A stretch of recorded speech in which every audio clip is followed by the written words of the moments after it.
Ladies and gentlemen, hello and welcome to a new episode of your weekly program, The Ambassador, here on Nile TV International.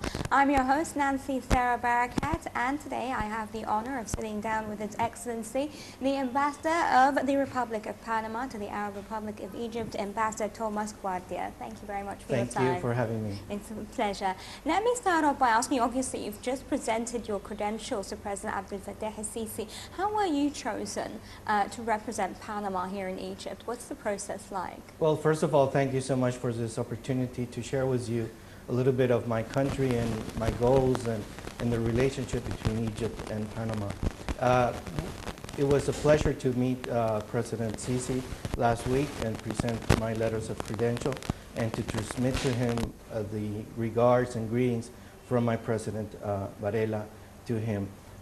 It's going back to your question.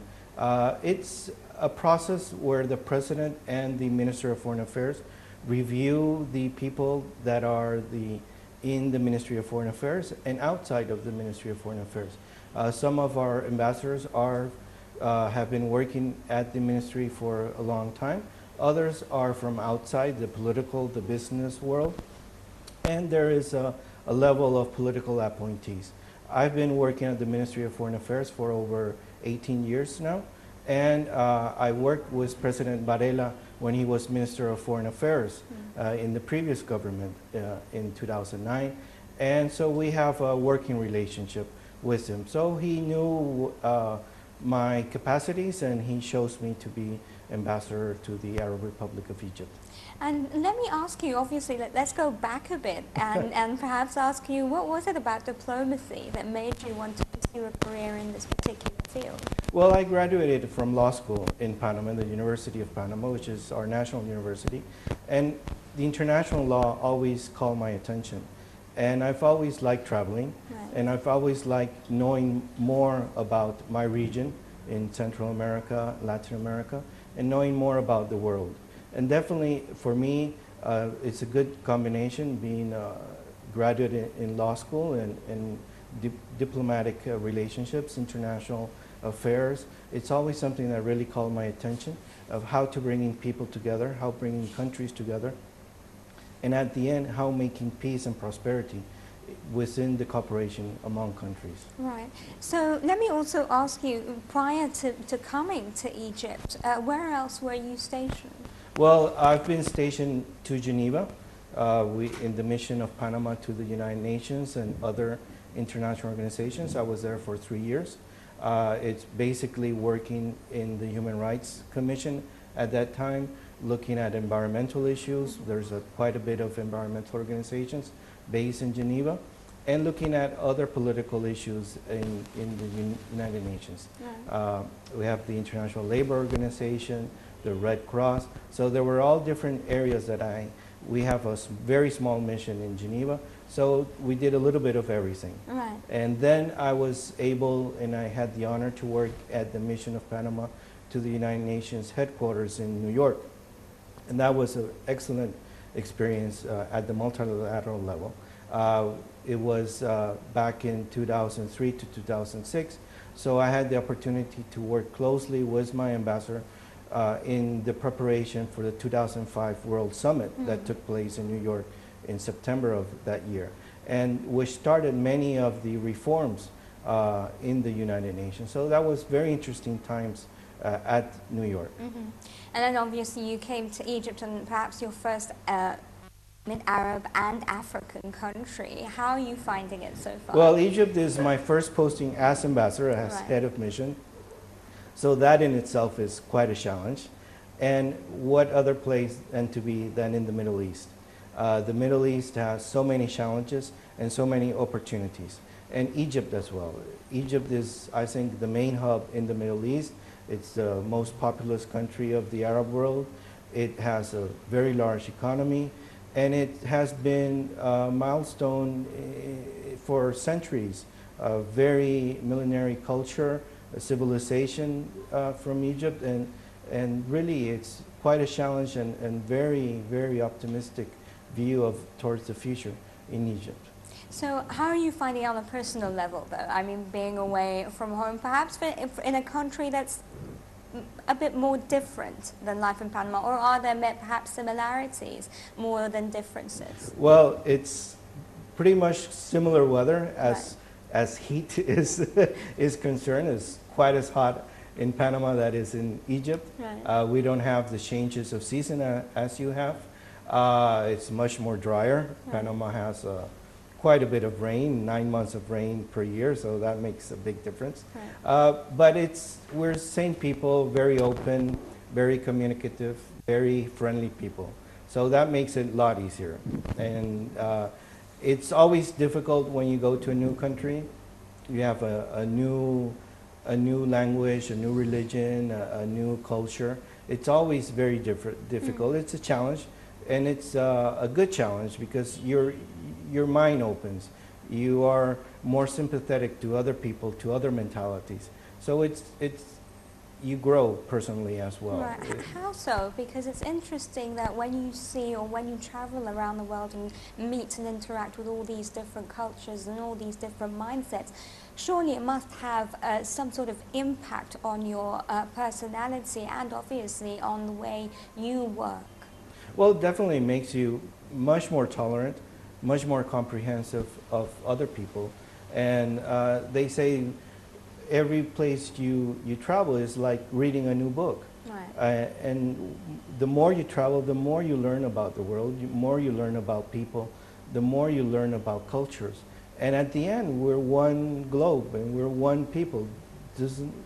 Doesn't matter what race you are, what culture you are, what religion you worship. We're all one people living in one planet. So it makes the world smaller.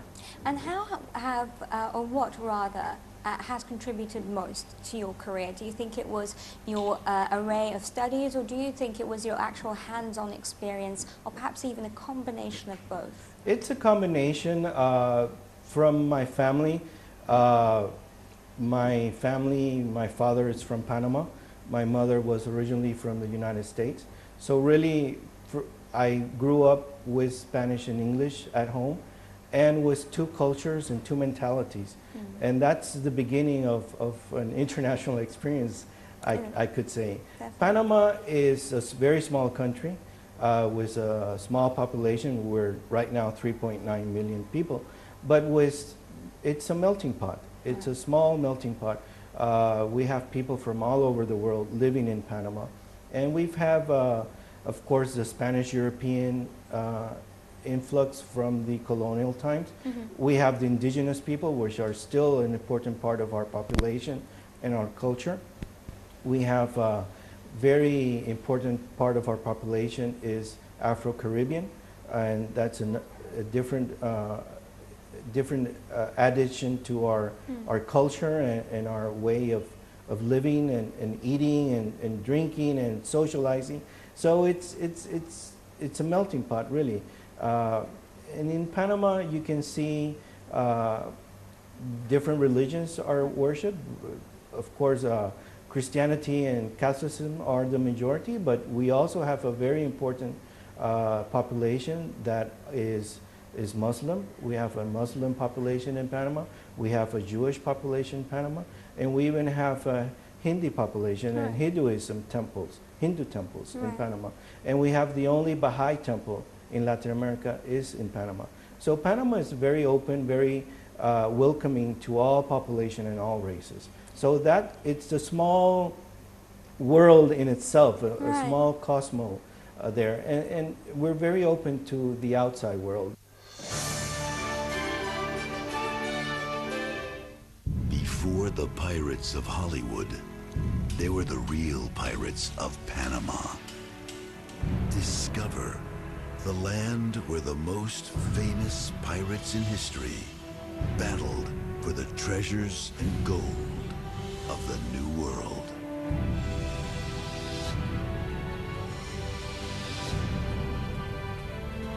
Somewhere in this Caribbean bay is Captain Drake waiting to be found.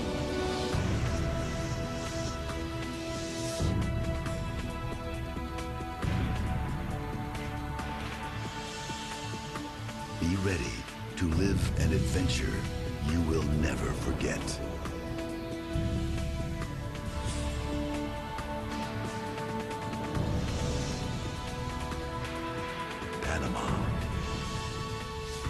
With over 80 direct flights, Panama is where the world meets. But I was also interested in asking you, how has diplomacy, I mean, you said you started your career some 18 years ago. How has diplomacy changed from when you started your career? Well, I've been basically working at the multilateral level in the United Nations mostly. And you can see how it has been evolving, reaching agreements and reaching consensus. If you can see reaching consensus among two parties is very difficult, especially when there are very strong national interests involved, as we can see in the Middle East. Reaching consensus among 190 plus countries in an international fora as the United Nations is quite even more difficult. But it evolves, and I think that the world has understood finally, probably more than 20 or 30 years ago, that we need to cooperate with each other. And there are problems that we will only solve if we do cooperate as one unit. And that's where you get the consensus. You get consensus on environmental issues. Climate change is one of the big issues in the world negotiation. We're still very far from reaching meaningful agreements, but we are advancing. And we see countries each time more committed to fighting climate change. Right. So it's really, before there was, of course, in the Cold War era, in the post-Cold War era, there were still worlds apart. I think we are living, or we're trying to live in a world where we have more understanding and more cooperation. So would you say, obviously, that diplomacy plays a unique role in trying to solve global challenges? Definitely, definitely. There are many challenges that only one or two countries cannot solve. Right. It needs everybody to be on board. Right. And if you weren't a diplomat, what other profession would you have chosen? Well, I studied law, so I would probably be something near the law area. Law is very wide career and wide opportunities. Maybe it would be interesting being in the judicial system in Panama. It's always something that's called my attention. I have family that work in the judicial system, so that is something quite interesting. And I do like culture, and probably something close to culture would also be quite interesting. Well, when you're not busy then, what is it that you like to do? How do you like to spend your free time, your hobbies? Well, I like very much traveling, as I said, so that is one of my passions, to know the world, know different cultures, know different food. I think food is very representative of the culture and the people, and people gather around food, and they socialize around food, and they exchange their life experiences around food. So I think knowing food from different parts of the world is part of knowing people as well. So have you had the chance to try Egyptian dishes? Yes, definitely, definitely, very delicious. Do you have a favorite yet? Not yet. Too soon to I'll say. come back and ask you that later on, obviously, when you've had more time to spend here in the country.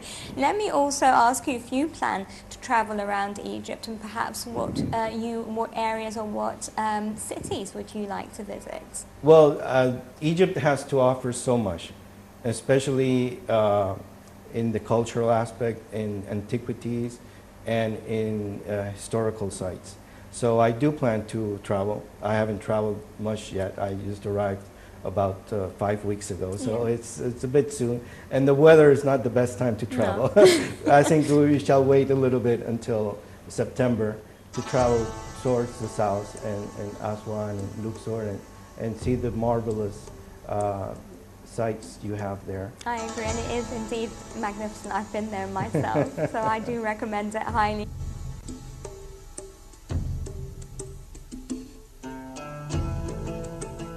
Come to Luxor. It's a very different experience, and you really get to see how people used to live and get a better sense of ancient Egypt.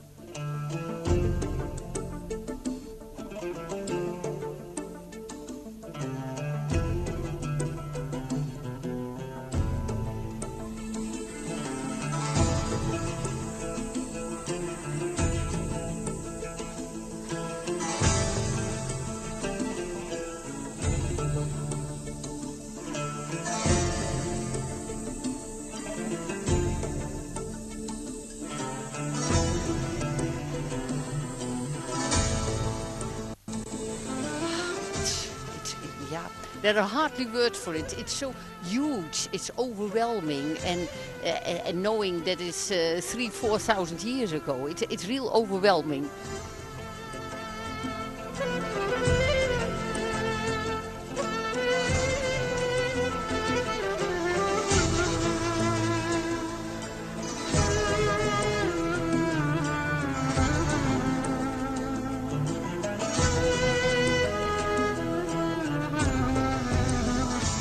I think you as a country and as a nation, you are very lucky to have this history behind you.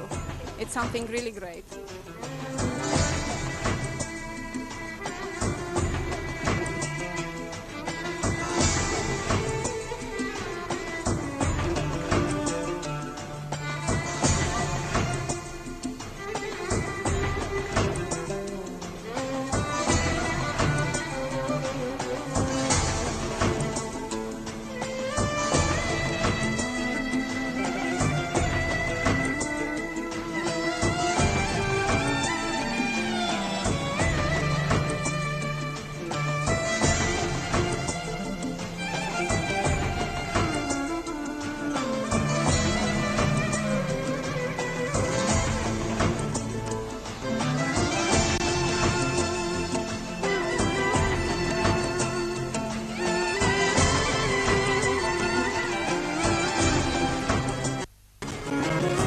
Here, it's just so magical. You can't see, and when you see it on in a book and in a page on a book, it's not the same as actually being here, is it?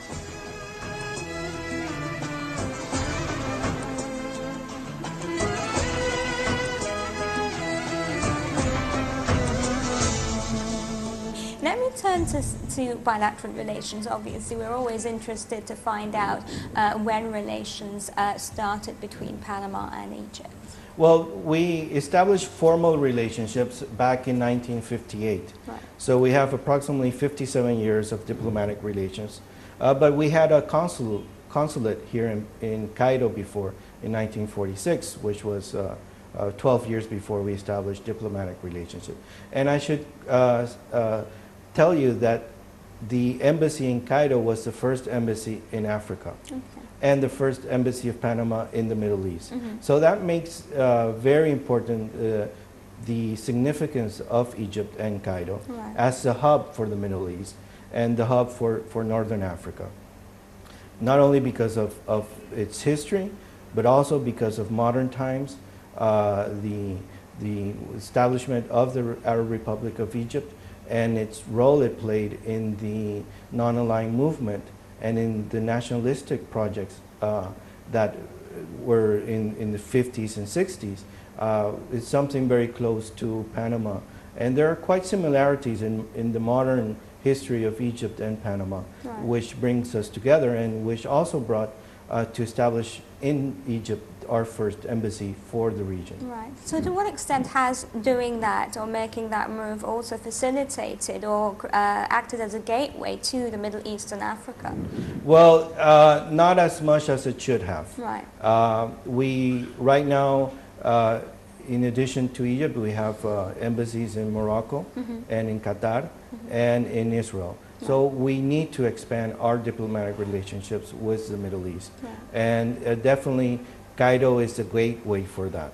And I hope as one of my objectives as newly appointed ambassador to Egypt is not only strengthen our ties with Egypt, which is very important. Egypt is an important partner in the Middle East, but also to the rest of the Arab world. Right. I'm always interested because obviously Egypt has gone through a lot over the past 4 years, a lot of diplomatic changes, a lot of 2 revolutions.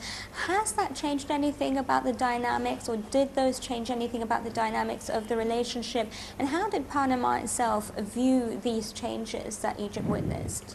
Well, we were very concerned, especially for the safety of the Egyptian people and for the safety of our citizens in Egypt, even though it's a very small amount of Panamanians that do live in Cairo, in Alexandria, and in Egypt.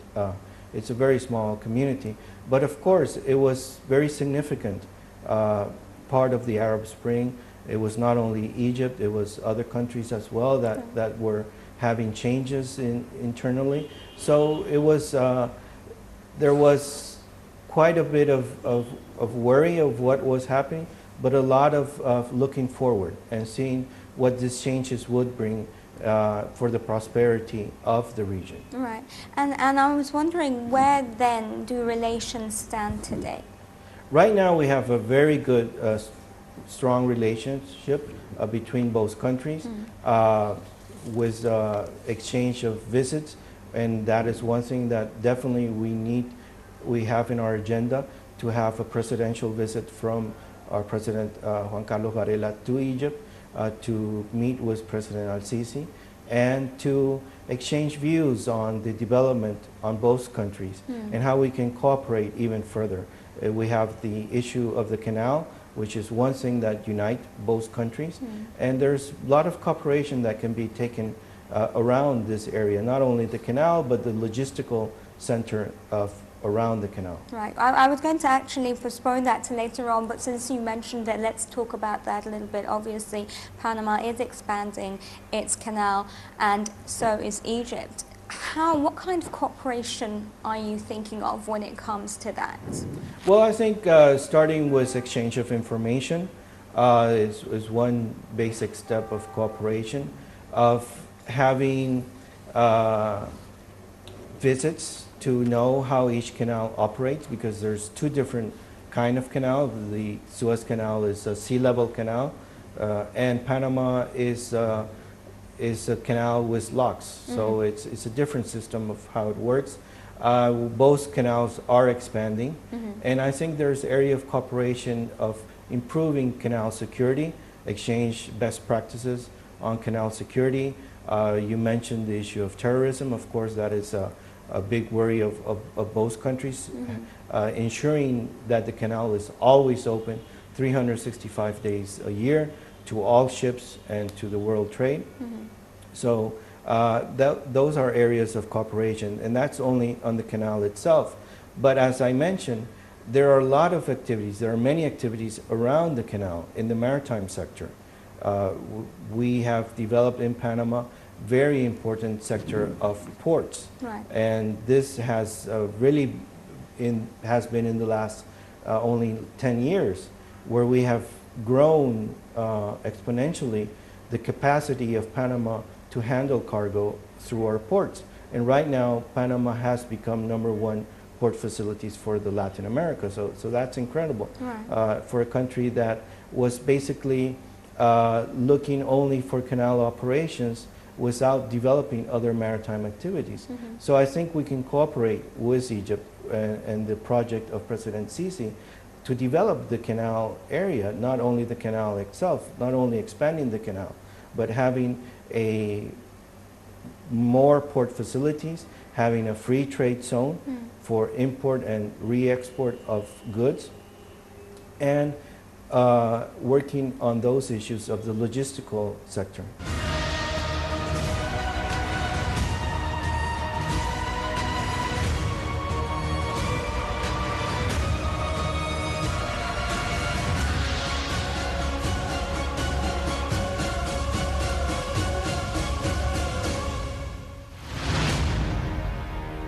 Could you expand a bit about how it came about, the idea of expanding the Panama Canal, and how has the process been? Well, our canal is quite young compared to the Suez Canal.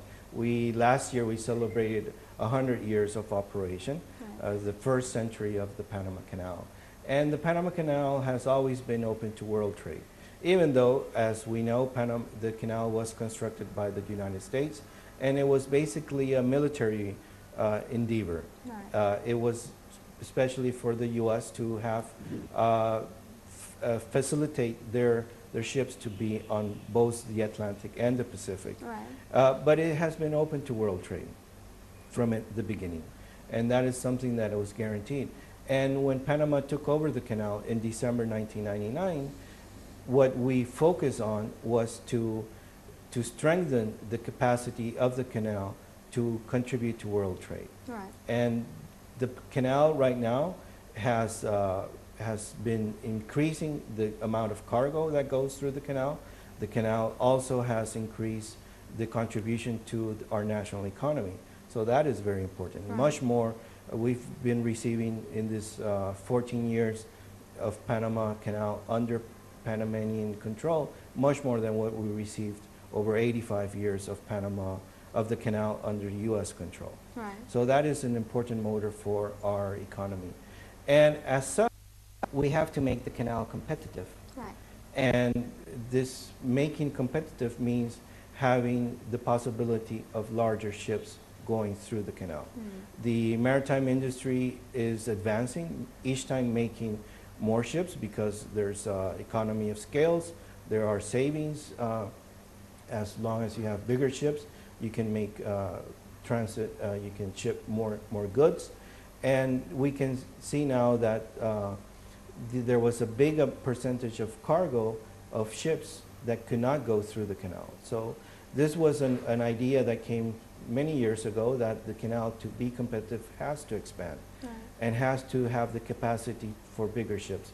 So that's why we expanded the canal. Right now, the new canal will be able to triple the amount of cargo per ship that can go through the canal by the Neo-Panamax, as they're being called now. And how is the process of securing the canal? I mean, obviously security is a major issue internationally on a global scale. How will you be going about that?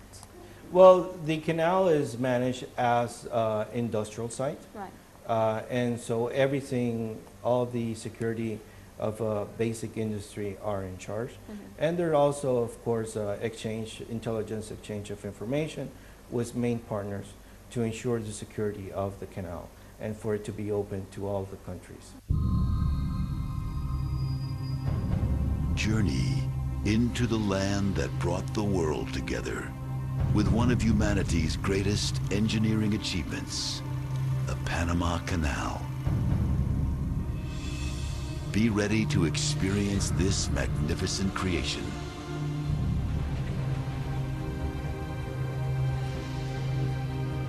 Discover the story behind it.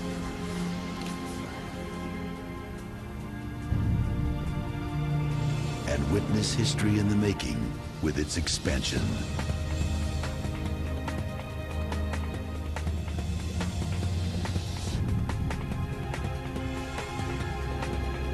See why critics call it a one-of-a-kind experience.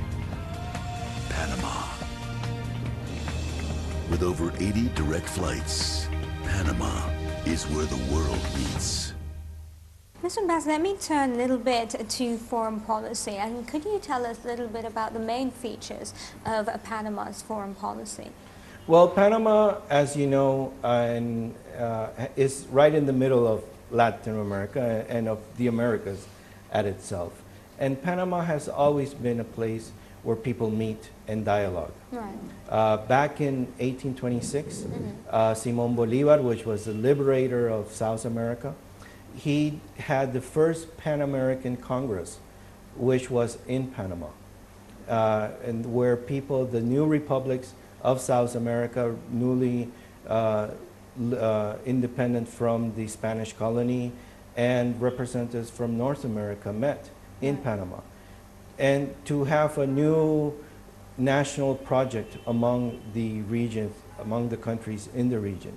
So Panama has always historically been a place where people can meet safely, securely, and dialogue openly without any kind of fear or for their safety and for expressing freely their ideas. Right. So this has been something that has been repeating itself along the years, along our history.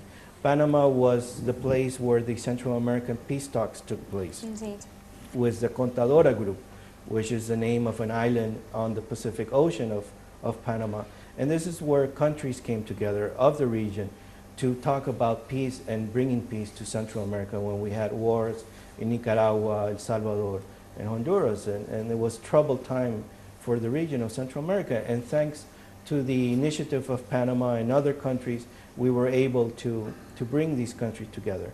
And lastly, just 2 months ago, we held the Summit of the Americas in Panama, Right.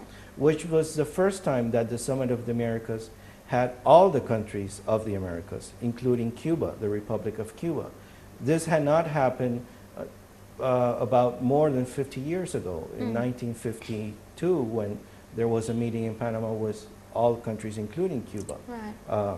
And this, now in 2015, in the beginning of the 21st century, it was not acceptable for any country in Latin America and the Caribbean to meet again without Cuba.